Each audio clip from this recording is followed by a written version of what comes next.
Thanks, Troy.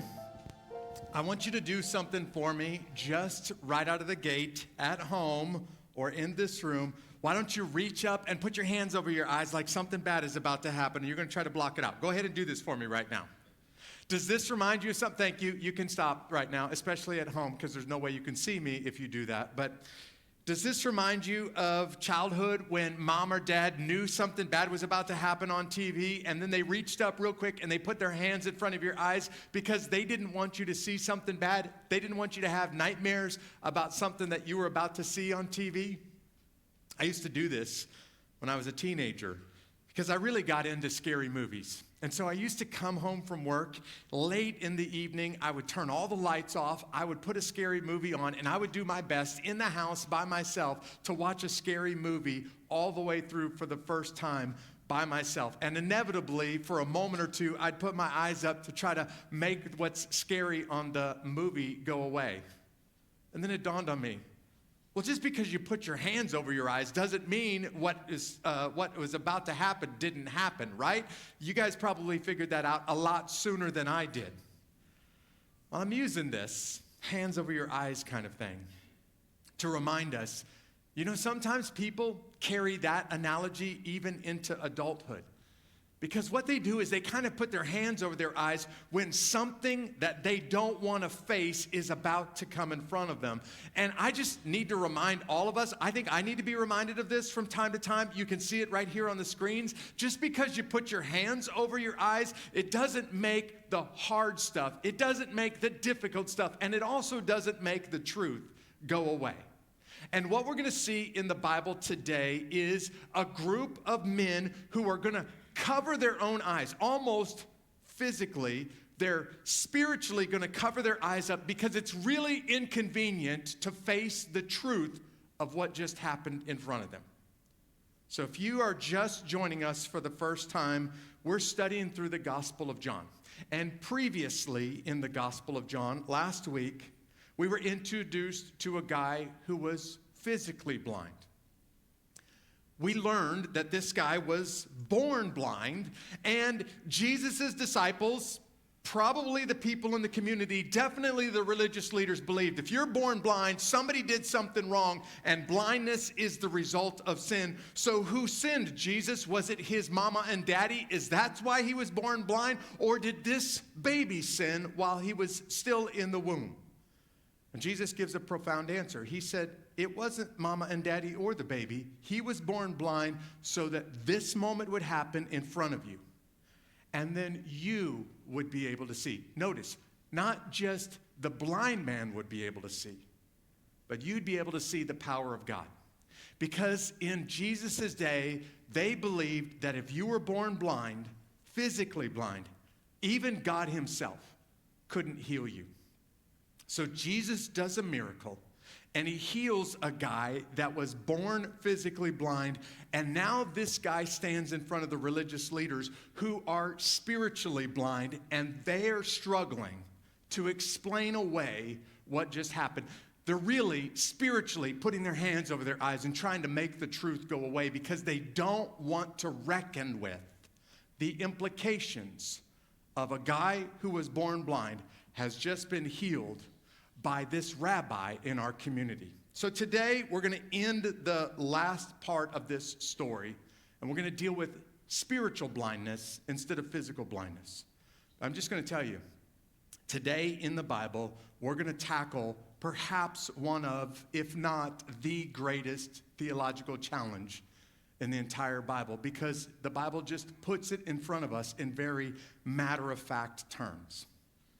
So here's what I want you to see first. We're going to start in the book of John. We're going to be in John chapter 9, starting in verse 35 in just a second. And I am shamelessly using one of the most famous worship or hymn lyrics of all times on the screen right now. The famous slave trader born in British England in the mid-1700s, John Newton, who had this radical experience with Jesus.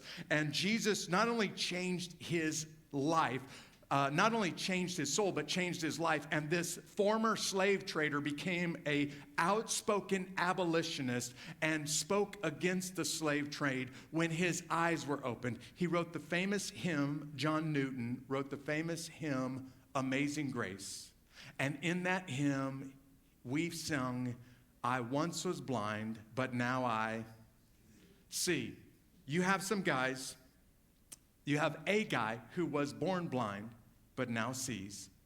And now we deal with the guys in the community who were born with eyesight, but maybe they've never been able to see. Maybe they can't see anymore.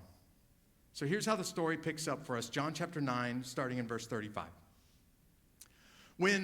Jesus heard that they had thrown the man out, and he went and found him. Now, the man that we're referring to is the man that was born blind who just stood in front of the religious leaders, and they got so angry with him. Thrown out means they kicked him out of church, literally excommunicated him out of church, just because he had the audacity to claim that this man from Galilee was a prophet.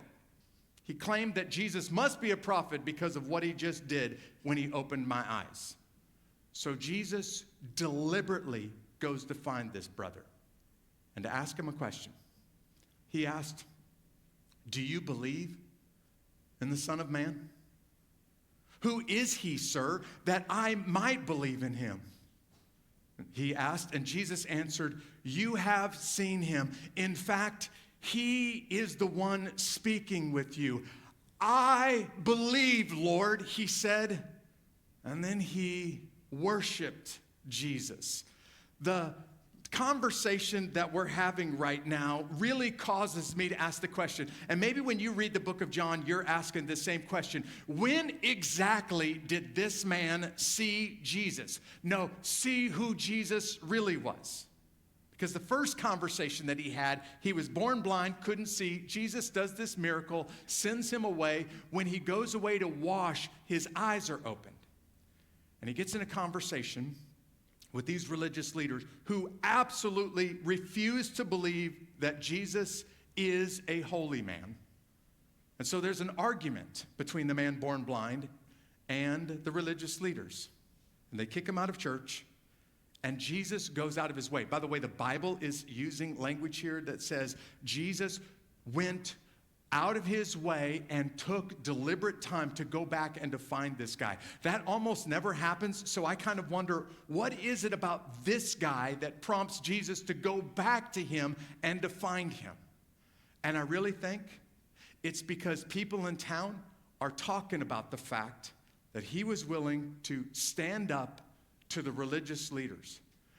Probably Jesus went to find him because he had the courage to confront the truth, or the truth, and didn't necessarily believe in those religious rules and all of those traditions because he had just been changed so much by Jesus. So Jesus goes out of his way to find him. And when he shows up, he asks a very simple question. And I said this when we first started studying through the book of John. This book in the Bible is referred to by most as some of the easiest reading in the Bible. And it's true, because Jesus asks him just a very natural, very simple, very easy to understand question. Do you believe in the Son of Man? The guy's answer is important, but Jesus' response is profound. And basically, here's what I want you to hear, church. John is no lightweight. He's dealing with some incredibly big theological topics today. And he's just using some of the most natural, easy to read language. Jesus says, hey, do you believe in the Son of Man? And the guy says, I don't know. Where is he? Who is he? So that I can believe in him. At this point, yes or no, is this man able to see spiritually? When Jesus shows up and asks him, do you believe? Okay, it's not a trick question, y'all. It's a yes or no question. Do you think he can see? He's still struggling to see who's standing right in front of him until Jesus pulls back the blinders on his soul now. and starts to introduce him at the soul level. Yeah, he's already healed the man physically, but now he's about to open his eyes spiritually. The guy says, I don't know who the Son of Man is. Like, show him to me so that I can believe in him. And Jesus' answer says, hey, it's actually this kind of language. You've seen him. He's standing in front of you right now, and you're going to keep seeing him. And now you can see him both body and soul. You can see with your physical eyes, but now you get a chance to see him with your spiritual eyes as well. And when Jesus reveals himself to this guy, the guy is now confronted with a choice, a challenge that's placed in front of him. And the guy believes. And the Bible tells us that he worshiped. And when the Bible uses the worshiped word, it's using the exact same word as this notorious town center, the woman at the well, who is the most outcast, the most scandalous woman in town. And when she sees with her soul who's standing in front of her, when Jesus opens her eyes, she worships him. This Samaritan woman worships him just like this guy worshiped Jesus when he finally can see with the soul, not with just the eyes, who's standing in front of him. This choice that Jesus is putting in front of him is the same choice that every human being on the planet has to decide. It's a choice of, what do you believe about Jesus?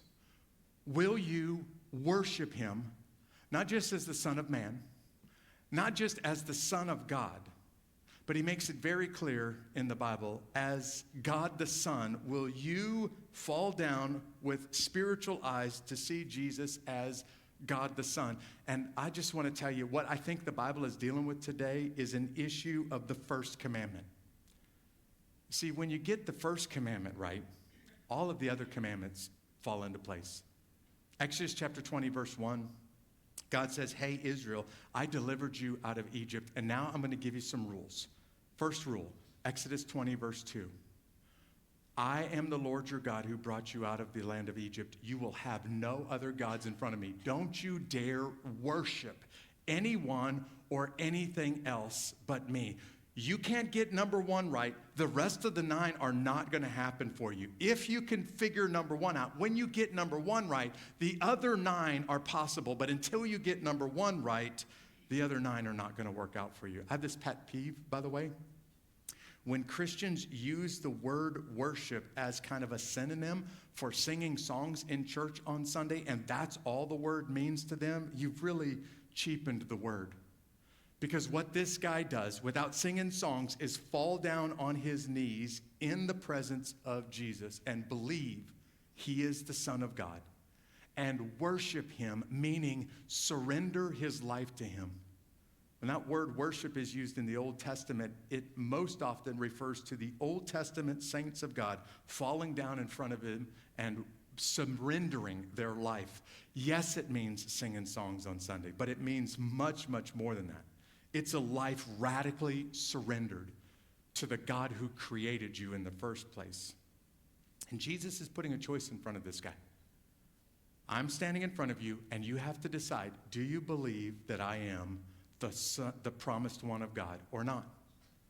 The same choice all of us have to make. I was running this week. I was up early this week to work out. And I had a choice to make. I have a whole lot of stuff that I have been falling behind on, and I needed to catch up with, a lot of work that needed to get done. But I also wanted to go do a long run. I try to run long distances once or twice every week, once during the week and once on the weekends. And so I really want to do this long run, but I also know that if I cut my run short, I can get to work an hour earlier, and I can get an hour's worth of work done. And I'm just going to admit it to you. I cut the run short this week, not because of the temperatures, not because I'm being lazy. I cut the run short this week so that I could get to work and get an extra hour's worth of work done. And you know what? When I was driving to work, here's what I was thinking. I had a choice to make. I can't be at work and be running long distance at the same time. I'm not smart enough to figure that one out. But if I keep cheating my fitness for the sake of getting work done, at some point, my fitness will get so out of shape that I'm no longer able to get work done. So in other words, choosing to cheat when you're forced to make a choice, it's the wrong choice. And this week, when I have the opportunity to run long distance or to get some work done, I know I got to get out and I got to run long distance, or else I'm not going to be able to get the work done that I want to sometime in the future. I think this choice that God is placing in front of this man, he places in front of every human being. Do you believe that this really is the promised one of God who can open your eyes both physically and spiritually, or not? And now that you've been forced to make that choice, now you have to reckon with God's part in this equation. You see, we have to really ask the question, is spiritual blindness, when somebody can't see with their soul, is that their fault or is that God's fault? And maybe you don't think about it in these terms, but I do. See, what the Bible is going to do next, these last 3 verses from the book of John chapter 9, really put the whole passage into perspective. In fact, the great preacher and pastor, the author of the book Desiring God, John Piper, he basically said these last 3 verses are the apex or the climax of the whole story. In these last 3 verses, the guy who was born blind and can't see can now see more clearly. But the people who were born with eyesight can now see less clearly. Because this is the theological challenge that Jesus is going to put in front of us that we have to wrestle with. Whose fault is it when people are really spiritually blind? Here's how the chapter ends. Jesus said to the guy, I have come into this world for judgment, in order that those who do not see will see, and those who do see will become blind. Pause for just a second. If you're in the habit of circling or writing in your Bible, circle the word become. It's a very important word in this passage.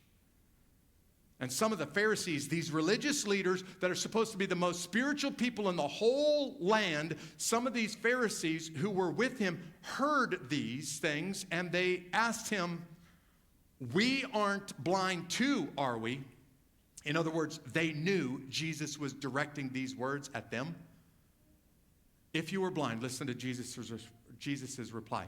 If you were blind, Jesus told them, you wouldn't have sin. But now that you say we see, your sin remains. And what Jesus is doing in these last couple of verses is dealing with the source of spiritual blindness. Physical blindness, lots of reasons for that. Spiritual blindness, we have to ask the question, is it God's fault or is it my fault that I'm spiritually blind? Jesus says, I came to judge the world. And what I want you to wrestle with for just a second, can we just be honest with the Bible for a moment? I want you to wrestle with the statement when Jesus says, you're spiritually blind, but I've come to judge you for your blindness. Because if you're honest with the Bible, you would have to ask, wait a second, how can God judge me for being blind and not being able to spiritually see? And Jesus is saying, look, you're spiritually blind, and I've come to judge you because you're spiritually blind. And it's one thing to be born blind. This guy who he just opened his eyes are born blind. Now he's talking to the religious leaders. And he's saying, you guys weren't born spiritually blind. You became spiritually blind. You see that from the passage, right? And in this story, Jesus is saying, you chose not to see who I really am and what I came to do because it's covering your eyes to the truth. If you were forced to see who I am and what I came to do, to change the soul of mankind, you're now going to be forced to deal with your religious rules and your traditions. Because you don't want to give up those religious rules and those traditions, you cannot see who I really am. I'll give you an example of this. Go back sometime in the next day or two and go read Matthew chapter 13. Read the whole chapter. It'll only take you 3 minutes. Jesus uses one parable after another in Matthew chapter 13. And he speaks in parables, which, by the way, are kind of figurative language instead of very concrete stories. And he's using so many parables, Matthew chapter 13, that his disciples start to get a little bit confused. I think they're actually getting frustrated. Like, Jesus, I don't get it. Why are you talking in parables when people are trying to understand who you are and what you came to teach? And Jesus' answer is profound. He said, I'm speaking in parables, Matthew 13, so that those that can't see won't see. So that those who can't hear won't hear. He's basically saying, so that the spiritually blind will stay spiritually blind. So that the spiritually deaf will remain spiritually deaf. Boom, the disciples don't get it. So Matthew 13 ends with Jesus going back to his hometown, and he preaches in his hometown in the synagogue. And what Matthew 13 tells us is that when people saw this man in the synagogue, they could not see the Son of God. They definitely could not see God the Son. All they could see was the son of Joseph and Mary. And for them, they were spiritually blind, and there was no way that they could understand, there was no way that they could recognize who this guy really is, because all they could see is the kid that they remember growing up on the streets with. And Jesus, the Bible tells us at the end of Matthew 13, Jesus couldn't do many miracles in their midst, and most of them didn't see, couldn't believe who he really was, because they were spiritually blind. And it was going to challenge what they believed about the world, about religion, about themselves. So now what I want to do is just deal with this very honest statement that Jesus makes. I'll go back to it and put it back on the screens for you for just a second. Jesus says, I came so that people that were blind basically would remain blind. Matthew 13. In this passage, he says, I came to judge the world in order that those who do not see will see, and those who do see will become blind. And I want to ask, okay, Jesus, are you saying that you showed up so that people would be left in their sin after they've heard your story, and they would be guilty of that sin? Is that what you're telling us? Because the religious leaders ask him, I think you're talking about us, Jesus. Are you telling us that we're blind? And his answer to them is, if you could see your need to see, then you wouldn't be blind. But because you can't see your need to see, you're blind, and you're hopelessly blind. In fact, I said it this way last week. Go back and watch last week's sermon. I said all of us are blind to our blindness until someone shows us our spiritual blindness. And here's what I think the Bible is dealing with right now. It's dealing with this theological challenge. I don't think that there's a conundrum or a conflict here, but it's dealing with the theological challenge of God at work in a man or a woman's soul, and a man or a woman's responsibility to respond to God at work in a man or a woman's soul. Not the man that was born blind, the Pharisees. So maybe you've heard it this way, the Bible doctrine of election or the Bible doctrine of predestination. There are many preachers out there, many theologians out there that really struggle with this one, and I think they give some bad information to try to help bring into light these two challenges of God being absolutely sovereign in every aspect of our life, but we still have a responsibility to respond to him. So just humor me for a second. Say the word "and" out loud. Go ahead. Now say the word "or" out loud. Where preachers and theologians go wrong is when they take these two topics, God being so powerful and so in control, that he's in control of every aspect of human life, to include your soul, and man's responsibility to respond to God's call for salvation. When preachers use the word "or," when theologians introduce the word "or" in these two concepts, they're not treating the Bible fairly. You see, what you have in the Bible is God totally in control of everything, and man and woman responsible to respond. And if you're asking me, Jeff, how exactly do those two things work together? I have no idea. In fact, I have studied it at the highest levels for more than 20 years. I have read the most brilliant minds in Christian history on this and have yet to find anybody who's able to conclusively figure out how these two things are both true at the same time. But many credible church leaders and theologians will tell you it's absolutely clear from the Bible. They're both right there. And it's always and, it's never or. Please hear me, church. I'm going through this theological discussion with you because when you hear a pastor start to use the word or instead of and, maybe they just don't understand the Bible. That's dangerous, or worse. Maybe they're deliberately trying to distort what the Bible teaches to make it a little bit more palatable. What Jesus is saying today is God is absolutely sovereign, and He alone can show you that you're blind and that you need His help to see. But when God shows you that, now you and I have a responsibility to respond. It's both at the same time. And maybe somebody has been watching this broadcast today, and maybe somebody is realizing, I'm spiritually blind. And I can't fix spiritual blindness. In fact, I think I see my need to see for the first time. And so, God, I need you to open my heart. I need you to open my soul. I sometimes use this language. I need you to cause my soul to live, or to my heart, my spiritual heart, to start beating for the first time. God, I need you to do that to show me how to respond to you in faith. If that's you, in just a second,